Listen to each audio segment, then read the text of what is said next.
This week's Parsha, Parshat Pekudei, continues with a discussion about the building of the Mishkan.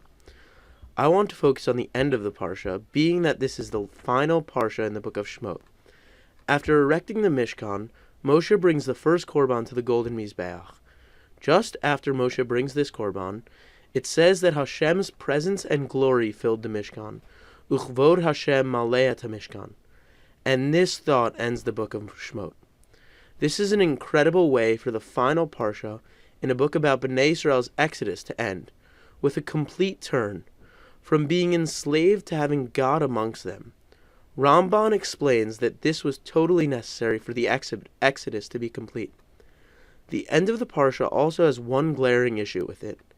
The Pesukim say, Vayichas ha'anan et ha'ohel moed, u'kivod Hashem malei et ha'mishkan, V'lo yachol Moshe lavo el ohel moed ki shachen alav.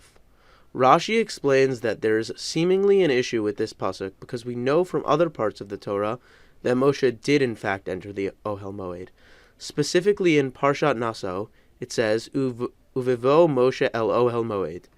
Rashi explains that the piece of the pasuk ki shachen alav is integral, because it gives a specific time frame and reason why Moshe was not allowed to enter into the Mishkan, and it also shows that this isn't a blanket rule. Whenever the cloud was over the Ohel Moed, Moshe was not allowed in. But when the cloud was not residing over the Ohel Moed, Moshe was allowed to enter and speak to God. The overwhelming presence of the Shekhinah represented by the cloud made it impossible for Moshe to enter.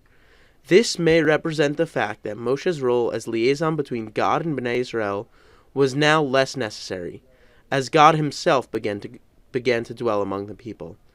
Thus, Moshe's inability to enter the Mishkan highlights for Bnei Israel that the Exodus was culminated in the fact that they became truly bound to God.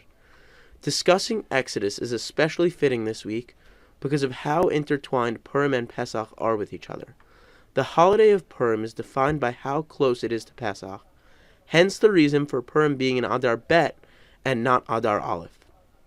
Purim is also the only holiday other than Pesach where we are supposed to see ourselves as if we are there.